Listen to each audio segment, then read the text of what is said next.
Good morning student, welcome again to our new class. हम लोग पढ़ रहे थे आनुवांशिकता एवं विकास और उसका जो पहला अध्याय है वंशागति एवं विविधता के सिद्धांत। ठीक है, इसमें आज का अपना टॉपिक सहलग्नता एवं पुनर्योजन। सहलग्नता एवं पुनर्योजन, जो कल मैंने आपको अर्धसूत्री विभाजन पढ़ाया था। अर्धसूत्री विभाजन के अंतर्गत अपन ने देखा था कि जो अर्धसूत्री प्रथम है, अर्धसूत्री प्रथम की जो प्रोफेज प्रथम अवस्था है, अर्धसूत्री प्रथम की प्रोफेज प्रथम, उसे हमने 5 उप प्रावस्थाओं में विभक्त किया था। लेप्टोटीन, जाइगोटीन, पैकेटीन, डिप्लोटीन एवं डाइकाइनेसिस। इनमें से मैंने आपको बताया था कि जो पैकेटीन प्रावस्था है वो सर्वाधिक महत्वपूर्ण है, जिसमें 2 समजात गुणसूत्र जो हैं वो आपस में खंडों का आदान प्रदान करते हैं, जिसे हम क्रॉसिंग ओवर या जीन विनिमय कहते हैं। तो ये क्रॉसिंग ओवर जीन विनिमय क्या है? ये अपना पुनर्योजन है। ठीक है, होता क्या है कि 2 गुणसूत्रों के खंड आपस में जुड़ते, पहले टूटते हैं और टूट के अपने खंडों का आदान प्रदान करते हैं। जैसे मान लीजिए ये क्रोमोसोम है, ठीक है, और ये क्रोमोसोम का दूसरा भाग हो गया क्रोमेटिड, जिसे अर्ध गुणसूत्र हिंदी में कहते हैं। अब यहां क्या होगा, ये दूसरा क्रोमोसोम समजात गुणसूत्र का, तो मैंने आपको बताया था कि इसको अपन क्या कर लेते हैं, इस प्रकार से अपनी पुस्तक में तो क्या दिया हुआ है, कलर्ड डायग्राम दे दिए। तो यहां बोर्ड पे समझने के लिए हमने क्या किया, एक में लाइनिंग कर दी और दूसरे को बिना लाइनिंग के छोड़ दिया। अब ये दोनों क्रोमोसोम क्या करेंगे, आपको बताया था, इस प्रकार से ये एक दूसरे को क्या करेंगे, क्रॉस करेंगे, एक दूसरे को क्रॉस करेंगे। ये इन्होंने क्या कर लिया, एक दूसरे को क्रॉस कर लिया। और क्रॉस करने का मतलब क्या है कि इनके जो खंड हैं वो खंड या भाग, टुकड़े, ये क्या होंगे, टूटेंगे। और टूटने के पश्चात अपने पास स्थिति, अगर अपन इनको वापस अलग अलग करके देखें तो ये स्थिति अपने को प्राप्त होती है। ये स्थिति का मतलब ये एक क्रोमोसोम और ये दूसरा क्रोमोसोम,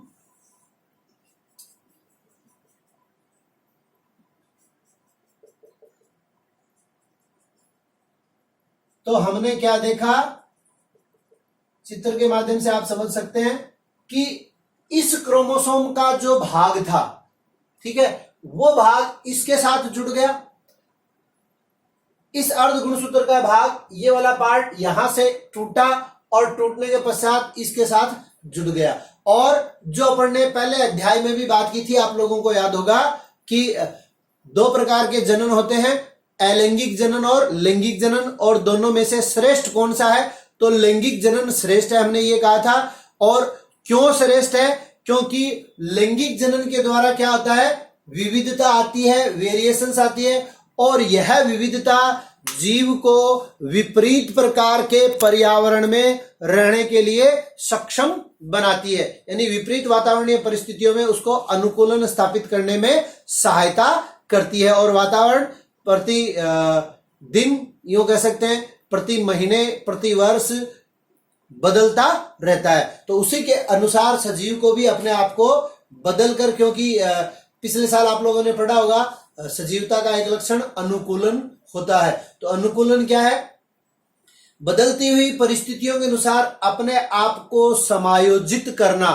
बदलती हुई परिस्थितियों के अनुसार अपने आप को समायोजित करना क्या कहलाता है, अनुकूलन कहलाता है। तो अनुकूलन किसके द्वारा उत्पन्न होगा, अनुकूलन उत्पन्न होगा लैंगिक जनन के द्वारा। ये जो गुणसूत्रों के खंडों का आदान प्रदान हो रहा है, इस आदान प्रदान से क्या हुआ, अब इनमें से क्या होगा, 2 गुणसूत्र है, तो अगली पीढ़ी में 1 गुणसूत्र जाएगा, अगली पीढ़ी में 1 गुणसूत्र जाएगा। मान लीजिए ये गया, अब दोबारा जब नई संतति का निर्माण होगा तब कहीं और से, जैसे यहां अपन ने शो किया कि ये वाला जो पार्ट है इसमें ये वाला पार्ट टूट के इसके साथ जुड़ा और इसका पार्ट टूट के इसके साथ जुड़ा, तो कोई जरूरी नहीं है। और ये बहुत ही रेयर चांस होते हैं कि दूसरी संतति के निर्माण के समय में भी यहीं से गुणसूत्र के खंड टूटकर आपस में जुड़े। तो पुनर्योजन, पुनर् का मतलब दोबारा, पहली बार जब क्रोमोसोम का निर्माण हुआ, जैसे समस्त प्रकार की संरचनाओं का निर्माण होता है, एक कोशिका बनती है, कोशिका से उत्तक बनते हैं, कोशिका के अंदर कोशिकांग बनते हैं, कोशिका के अंदर केंद्रक है, केंद्रक में क्रोमेटिन पदार्थ है, क्रोमेटिन पदार्थ ही क्या करता है, गुणसूत्र का रूप लेता है। तो लैंगिक जनन में अपने को पता है कि अर्धसूत्री विभाजन होता है, और अर्धसूत्री विभाजन का जो प्रोफेज अवस्था है, उस प्रोफेज अवस्था के अंतर्गत प्रोफेज फर्स्ट को हम 5 भागों में विभाजित करते हैं, लेप्टोटिन, जाइगोटिन, पैकिटिन, डिप्लोटिन और डाइकाइनेसिस।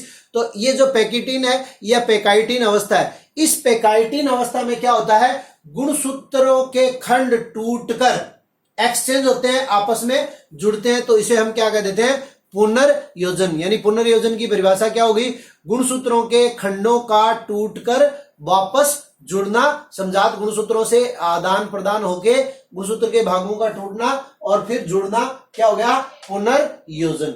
अब रह गया अपना सहलग्नता। तो देखिए सहलग्नता में दोनों साथ साथ चलेंगे कैसे, अभी अपन जब सहलग्नता समझ जाएंगे तब आपको समझ में आ जाएगा। सहलग्नता की खोज की थी किसने, टीएच मॉर्गन ने। टीएच मॉर्गन ने क्या देखा, जब पीले शरीर, क्या शरीर तो कैसा है, पीला, इन्होंने क्या किया, पीला शरीर, इन्होंने किसने, टीएच मॉर्गन ने। टीएच मॉर्गन ने अपने प्रयोग किए किसके ऊपर, वही कल अपन ने बात की थी कि ड्रोसोफिला मेलेनोगेस्टर का उपयोग टीएच मॉर्गन ने क्यों किया, उसके कारण पढ़े थे। तो टीएच मॉर्गन ने किसके ऊपर प्रयोग किए, ड्रोसोफिला मेलेनोगेस्टर, और इसे हम साधारण भाषा में क्या कहते हैं, फल मक्खी, फ्रूट फ्लाई, ठीक है, इसके ऊपर अपने प्रयोग किए। तो इन्होंने क्या देखा कि जब पीले शरीर व श्वेत आंख, पीले शरीर व श्वेत आंख, अब आपको मैंने कल भी बताया था कि टीएच मॉर्गन ने ड्रोसोफिला का चुनाव क्यों किया, क्योंकि मटर की भांति ड्रोसोफिला में भी विभिन्न प्रकार के विप्रियासी लक्षण, विप्रियासी का मतलब विपरीत लक्षण पाए जाते हैं। तो इसका क्रॉस इन्होंने किससे करवाया, पीले शरीर और श्वेत आंखों वाली मक्खी का क्रॉस करवाया भूरे शरीर एवं लाल आंखें, ठीक है, भूरे शरीर एवं लाल आंखें। अब आप लोगों को याद होगा कि ये क्या हो गया, एक लक्षण शरीर का रंग पीला है और भूरा है, दूसरा क्या हो गया, आंखों का रंग श्वेत है और लाल है। यानी हम क्या कर रहे हैं, 2 लक्षणों के 4 विप्रियासी गुणों के मध्य क्रॉस करवा रहे हैं। तो जब 2 लक्षणों के 4 विप्रियासी गुणों के मध्य क्रॉस करवाते हैं, ठीक है, तो आप लोगों को याद होगा द्विसंकर संकरण हमने पढ़ा था, F1PD आएगी, फिर F1PD का क्रॉस F1PD से करवाने पर F2PD में क्या होगा, F2PD में लक्षण प्ररूप अनुपात, F2PD में लक्षण प्ररूप अनुपात 9:3:3:3:1 प्राप्त होता है सामान्य अवस्था में, जहां पर सहलग्नता उपस्थित नहीं होती है। तो मैंने आपको पूर्व में भी बताया था कि मेंडल की जो सफलता थी, मेंडल की सफलता का कारण एक यह भी था कि मेंडल ने जिन लक्षणों का चुनाव किया था, मेंडल ने जिन लक्षणों का चुनाव किया था, यानी मेंडल ने 7 लक्षण लिए थे, उन 7 को अपन ने पढ़ा था, उन 7 में से कोई भी एक लक्षण वो छोड़ देता और दूसरा लक्षण ले लेता, तो जो मेंडल को अनुपात प्राप्त हुए थे वो अनुपात प्राप्त नहीं होते। यानी मेंडल ने जो 7 लक्षण लिए थे, उन 7 लक्षणों में सहलग्नता जो थी वो अनुपस्थित थी। तो सहलग्नता होती क्या है, इस प्रयोग से टीएच मॉर्गन ने सिद्ध किया कि सामान्य अवस्था में जब सहलग्नता उपस्थित नहीं होती है तब F2PD में लक्षण प्ररूप अनुपात जो है वो 9:3:3:1 प्राप्त होता है। लेकिन यहां ये जो प्रयोग किया टीएच मॉर्गन ने, पीले शरीर श्वेत आंख, भूरे शरीर लाल आंखों के बीच में जब क्रॉस करवाया तो इनको ये अनुपात प्राप्त नहीं हुआ। ये अनुपात प्राप्त नहीं हुआ तो इन्होंने क्या निष्कर्ष निकाला? इन्होंने निष्कर्ष ये निकाला कि यहां पर सहलग्नता उपस्थित थी। ठीक है, अब सहलग्नता होती क्या है तो देख लीजिए।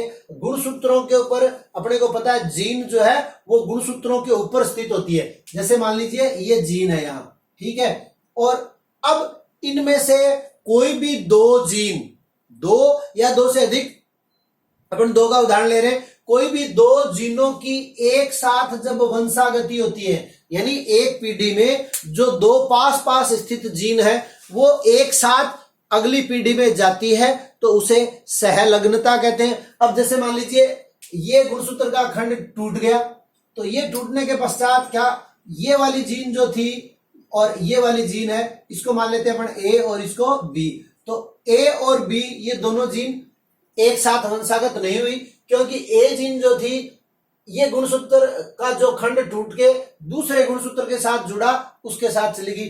तो इन दोनों जीनों की एक साथ वंशागति नहीं हुई, इसे हम कह देते हैं असहलग्नता। आपको बताया हुआ है कि बायोलॉजी में किसी भी शब्द के पहले ए लग जाए इसका मतलब वो चीज उसमें क्या है, अनुपस्थित है। और ये जीन ए है, इसके पास वाली ये जीन जो है इसको अपन नाम दे देते हैं मान लो ए।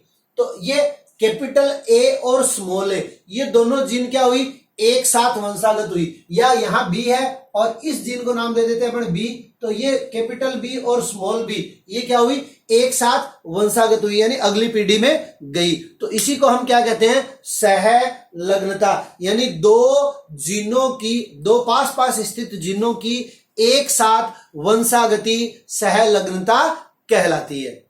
क्लियर, सहलग्नता समझ में आ गया आपको और पुनर्योजन समझ में आ गया। यानी गुणसूत्र के खंडों का टूट के वापस जुड़ना क्या कहलाता है, पुनर्योजन। और ये घटना कब होती है तो युग्मक निर्माण के समय जब अर्धसूत्री विभाजन होता है तो अर्धसूत्री विभाजन की प्रोफेज फर्स्ट की पैकाइटिन अवस्था में। क्लियर। अब देखिए क्या हुआ, यहां जो प्रयोग किया टीएच मॉर्गन ने, इसमें क्या हुआ, श्वेत और पीले जोड़ों में सहलग्नता अधिक थी। यानी श्वेत और पीला शरीर इन दोनों को नियंत्रित करने वाली जो जीन थी उनमें सहलग्नता अधिक थी। तो सहलग्नता अधिक होगी तो क्या होगा, पुनर्योजन कम हो जाएगा। यानी यहां पर पुनर्योजन का परसेंटेज आया क्या, 1.3%। जबकि श्वेत शरीर और लघु पंख जो होते हैं उनके जीन का पुनर्योजन क्या था, उनके जीन का पुनर्योजन 37.2% था। तो 37.2% क्या हो गया, पुनर्योजन। तो इसका मतलब क्या हो गया, यहां पे सहलग्नता कम। तो अर्थात हम कह सकते हैं कि पुनर्योजन और सहलग्नता जो है वो एक दूसरे के विपरीतार्थक है। यानी जहां सहलग्नता होगी वहां पुनर्योजन नहीं होगा, जहां पुनर्योजन होगा वहां सहलग्नता नहीं होगी। या सहलग्नता अधिक होगी तो पुनर्योजन कम होगा, पुनर्योजन अधिक होगा तो सहलग्नता कम होगी। अब मॉर्गन के ही एक शिष्य थे एल्फ्रेड स्ट्रीटवेंट। क्या नाम है आपको याद रखना है, एल्फ्रेड स्ट्रीटवेंट। कौन थे, मॉर्गन के एक शिष्य थे। एल्फ्रेड स्ट्रीटवेंट ने क्या किया, पहले तकनीकों का अभाव था, जैसे जैसे तकनीक बढ़ती गई, या यूं कहते हैं अपन कि ये जो सूक्ष्म संरचना है इनका अध्ययन जो है माइक्रोस्कोप के द्वारा होता है। तो पहले साधारण सूक्ष्मदर्शी थे, फिर प्रकाश सूक्ष्मदर्शी आए, फिर लाइट माइक्रोस्कोप आए, और उसके बाद में आजकल जो चलते हैं इलेक्ट्रॉन माइक्रोस्कोप, यानी वो सूक्ष्म से सूक्ष्म संरचना को भी क्या करते हैं, आवर्धित करके दिखाते हैं। तो एल्फ्रेड स्ट्रीटवेंट ने क्या किया, जीनों के बीच की दूरी को ज्ञात किया। यानी दो जो जीन होते हैं उनके बीच में कितनी दूरी होती है, और इस दूरी को माप कर इन्होंने क्रोमोसोम्स पर या गुणसूत्रों के ऊपर इनकी स्थिति के चित्र बनाए, जिसे रिकॉम्बिनेशन मैप कहते हैं। तो एक नंबर का प्रश्न तो ये आ सकता है अपने कि रिकॉम्बिनेशन, यानी वही हिंदी में कहते हैं तो पुनर्योजन, यानी पुनर्योजन नक्शे इन्होंने तैयार किए। तो प्रश्न आ सकता है पुनर्योजन नक्शे किसने तैयार किए? अल्फ्रेड स्ट्रीटवेंट ने। या जीनों के बीच में दूरी का निर्धारण किसने किया? अल्फ्रेड स्ट्रीटवेंट ने। इन्होंने क्या किया? जीनों के बीच में दूरी का निर्धारण करके रिकॉम्बिनेशन मैप बना दिए। और यही रिकॉम्बिनेशन मैप क्या होते हैं? आजकल आप लोग जानते हैं कि बहुत सारे जीवों के जीनोम अनुक्रम तैयार कर लिए गए हैं। जीनोम का मतलब क्या हुआ? अर्ध गुणसूत्र। और अर्ध गुणसूत्र के ऊपर स्थित जीनों की स्थिति का पता लगाया जाता है या जीनों के बारे में ज्ञान प्राप्त किया जाता है, जिसे हम जीनोम अनुक्रमण कहते हैं। तो अल्फ्रेड स्ट्रीटवेंट ने रिकॉम्बिनेशन मैप तैयार किए। रिकॉम्बिनेशन मैप क्या है? जीनों के बीच में दूरी ज्ञात करना रिकॉम्बिनेशन मैप कहलाता है, जो किसी भी जीव के जीनोम अनुक्रमण तैयार करने में या उसका निर्धारण करने में महत्वपूर्ण भूमिका निभाते हैं। तो ये हो गया अपना सहलग्नता एवं पुनर्योजन। नेक्स्ट टॉपिक है अपना लिंग निर्धारण। लिंग निर्धारण, सेक्स डिटर्मिनेशन। ठीक है, देखिए किसी भी सजीव में दो प्रकार के गुणसूत्र पाए जाते हैं। अपन ने दो प्रकार के विभाजन पहले पढ़े हुए हैं, अर्धसूत्री और समसूत्री। तो समसूत्री विभाजन जो है वो कायिक कोशिकाओं में होता है और अर्धसूत्री विभाजन जो है वो जननिक कोशिकाओं में होता है। जननिक कोशिकाओं के द्वारा युग्मक निर्माण होता है, तब वहां पर क्या होता है? अर्धसूत्री विभाजन होता है। अब अर्धसूत्री विभाजन से क्या बनेंगे? युग्मक बनेंगे। और फिर पहले पाठ में अपन ने पढ़ा था युग्मक का स्थानांतरण होगा। युग्मक का स्थानांतरण के पश्चात युग्मनज का निर्माण होगा और युग्मनज से नए जीव का निर्माण होता है। अब जो नया जीव बना है वो नर होगा या मादा होगा, इसका निर्धारण कौन करते हैं? गुणसूत्र करते हैं। और बाकी समस्त संरचनाएं आप लोगों को पता है, जैसे अगर मनुष्य के शरीर की बात करें तो उसमें एक लिंग को छोड़ दो, बाकी सारी संरचनाएं नर और मादा में क्या होती है? समान होती है। तो जो समान संरचनाओं का निर्धारण करते हैं उन्हें हम अलिंग गुणसूत्र कहते हैं। अलिंग गुणसूत्र या ऑटोसोम क्रोमोसोम। और जो गुणसूत्र लिंग का निर्धारण करते हैं, यानी आगे आने वाली संतति या जो संतति बनेगी वो नर है या मादा है, उनको क्या कहते हैं? लिंग गुणसूत्र। तो दो प्रकार के गुणसूत्र हो गए, एक ऑटोसोम और दूसरे एलोसोम। तात्पर्य क्या हुआ? वे गुणसूत्र जो लिंग का निर्धारण करते हैं लिंग गुणसूत्र कहलाते हैं, एवं वे गुणसूत्र जो लिंग का निर्धारण नहीं करते, अन्य संरचनाओं का निर्धारण करते हैं, अलिंग गुणसूत्र कहलाते हैं। तो यह जो टर्म थी लिंग निर्धारण की, यह सबसे पहले हेकिंग नामक वैज्ञानिक ने दी थी। हेकिंग नामक वैज्ञानिक ने क्या किया कि कीटों का अध्ययन किया और कीटों के अध्ययन के द्वारा उन्होंने ये बताया कि इनके अंतर्गत एक विशेष प्रकार की संरचना पाई जाती है जो लिंग का निर्धारण करती है, और इसे इन्होंने क्या दिया? एक्स काय या एक्स बॉडी नाम दिया, जो कि क्या करती है? लिंग का निर्धारण करती है। अब अपन लिंग निर्धारण के तीन तरीके यहाँ पे पढ़ेंगे। तो पहला है, इसको पर्टिकुलर अगर अपन नाम दें तो इसको कहते हैं प्रोटेनर प्रकार का लिंग निर्धारण। प्रोटेनर प्रकार का लिंग निर्धारण जो है वो कीटों में पाया जाता है। खास तौर से अगर कीटों में भी पर्टिकुलर अपन कीट की बात करें तो टिड्डे के अंतर्गत क्या होता है कि जो नर होता है उसमें एक एक्स गुणसूत्र का अभाव होता है और मादा जो होती है उसमें एक अतिरिक्त एक्स गुणसूत्र पाया जाता है। यानी एक्स गुणसूत्र क्या हो गया? दोनों में समान हो गया और एक एक तो बराबर है। अब अगर दूसरा एक्स गुणसूत्र किसी जीव में उपस्थित है तो इसे हम क्या कहते हैं? इसे हम कहते हैं एक्स काय। यानी एक ही गुणसूत्र है एक्स, तो उसको काय नहीं कहेंगे, बार बॉडी भी इसको कहते हैं। अब देखिए आप लोगों को पता है कि लैंगिक जनन में क्या होता है? अर्धसूत्री विभाजन। अर्धसूत्री विभाजन से क्या हुआ? युग्मक निर्माण हुआ। यानी यहाँ जो मादा है वो मादा तो क्या करेगी? दोनों ही युग्मकों में एक्स गुणसूत्र का स्थानांतरण करेगी, और नर जो है उस नर के द्वारा क्या होगा? अगली पीढ़ी में या तो एक्स गुणसूत्र जाएगा या कुछ नहीं जाएगा। ठीक है, गुणसूत्र का अभाव होगा। तो यहां पर जब नर के द्वारा गुणसूत्र प्रदान किया जाता है तब तो क्या होगा, मादा का निर्माण, और जब 0 जाएगा तब क्या हो जाएगा, वापस नर का निर्माण। यानी नर में एक X गुणसूत्र का अभाव होता है, और नर से अगर अगली पीढ़ी में X गुणसूत्र जा रहा है तो क्या हो गया, मादा का निर्माण हो गया। तो इस प्रकार के लिंग निर्धारण को हम क्या कहते हैं, प्रोटेनर प्रकार का लिंग निर्धारण। अब देखिए दूसरा उदाहरण अगर अपन लेते हैं तो दूसरा उदाहरण जो है वो नर विषम युग्मकता का, और तीसरा उदाहरण है मादा विषम युग्मकता का। तो नर विषम युग्मकता यानी दो प्रकार के जो लिंग गुणसूत्र हैं, यानी आप लोगों को पढ़ाया हुआ पहले ही, क्या, क्रोमोसोमल थ्योरी, वंशागति का गुणसूत्रीय सिद्धांत क्या कहता है कि जीन या गुणसूत्र जो है वो जोड़ों के रूप में रहते हैं, जोड़ों के रूप में रहते हैं। तो अगर अपन बात करें नर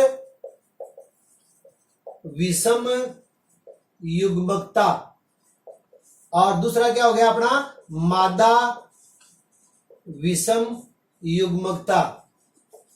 तो नर विषम युग्मकता यानी जो जोड़ा है उसमें एक तो क्या है, X है, और दूसरा क्या है, Y है। जबकि मादा क्या होगी यहाँ पे, समयुग्मकी, यानी दोनों इसके पास क्या है, XX गुणसूत्र है।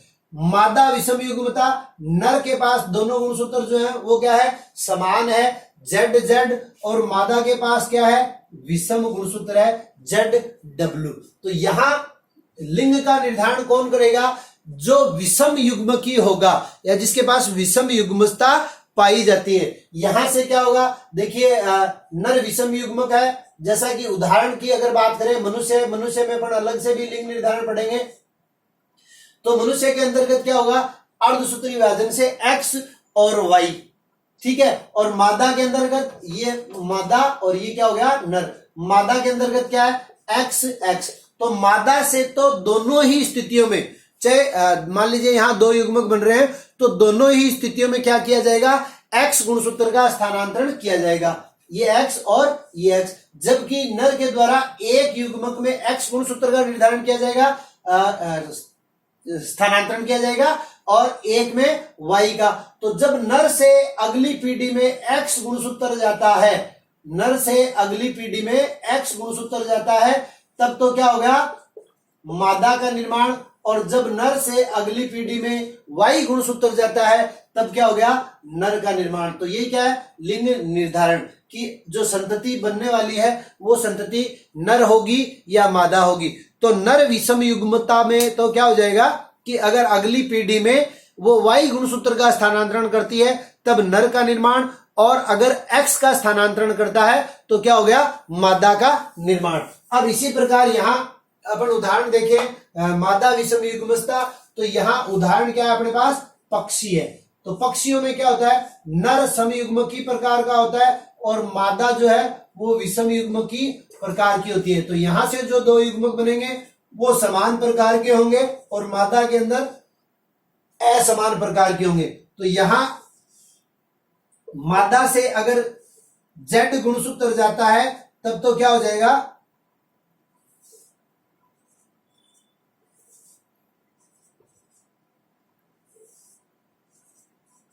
मादा से अगर Z गुणसूत्र का स्थानांतरण हो रहा है तो किसका निर्माण, नर का निर्माण। और मादा से अगर W गुणसूत्र का स्थानांतरण हो रहा है तो किसका निर्माण, मादा का निर्माण। अर्थात पक्षियों में लिंग का निर्धारण जो है वो मादा के द्वारा होता है, नर के द्वारा नहीं होता है। ठीक है, अगला अपना टॉपिक है मनुष्य में लिंग निर्धारण। मनुष्य में लिंग निर्धारण, तो अभी जो अपन ने 3 प्रकार का लिंग निर्धारण पढ़ा उसमें क्या था, एक प्रोटेनर प्रकार का, अर्थात नर से कोई गुणसूत्र अगर नहीं जाएगा तो नर का निर्माण होगा।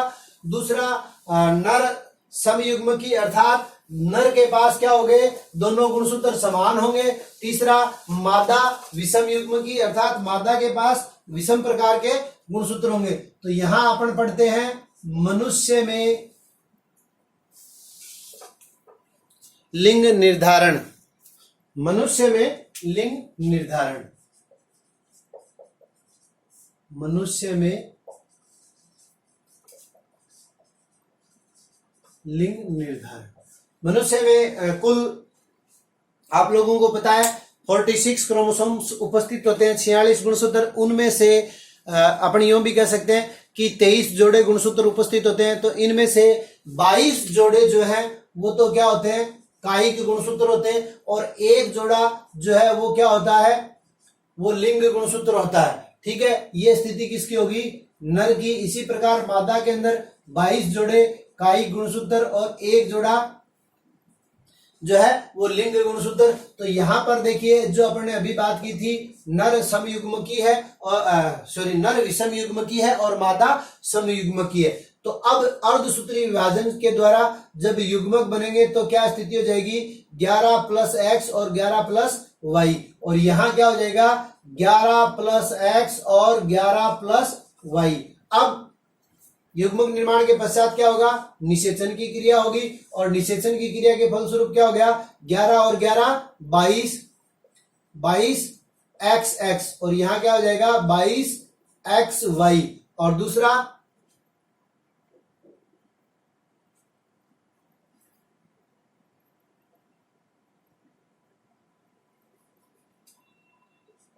ये एक्स है, एक्स एक्स, और ये क्या हो गया 22 एक्स वाई, और यहां 22 एक्स वाई। ये दोनों क्या हो गए, नर हो गए, ये दोनों क्या हो गए, मादा हो गए। अर्थात क्या स्थिति आई अपने पास, मनुष्य में लिंग का निर्धारण जो है वो नर के द्वारा होता है। अगर नर से अगली पीढ़ी में एक्स गुणसूत्र जाता है तो नर संतति का निर्माण, और नर से अगर अगली पीढ़ी में वाई गुणसूत्र जाता है तो मादा का निर्माण। ये देख लीजिए, ये कायिक गुणसूत्र है। तो कायिक गुणसूत्र किन्हें कहेंगे, वे गुणसूत्र जो लिंग निर्धारण में भाग नहीं लेते कायिक गुणसूत्र कहलाते हैं, और वे गुणसूत्र जो लिंग निर्धारण में भाग लेते हैं लिंग गुणसूत्र कहलाते हैं या एलोसोम गुणसूत्र कहलाते हैं। तो नर हालांकि आप लोगों को ध्यान में, पुराने जमाने में जब किसी संतति किसी पेरेंट्स के लड़कियां उत्पन्न होती थी तो उसका दोष जो है वो मादा को दिया जाता था, जबकि वास्तव में लिंग का निर्धारण जो है वो नर के द्वारा होता है, क्योंकि नर से अगर एक्स गुणसूत्र जाएगा तो मादा का निर्माण, और नर से अगर वाई गुणसूत्र जाएगा तो नर का निर्माण। हालांकि नियंत्रण जो है वो नर का भी इसके ऊपर नहीं होता। तो आज के लिए इतना ही, कल नए टॉपिक के साथ फिर मिलेंगे। धन्यवाद।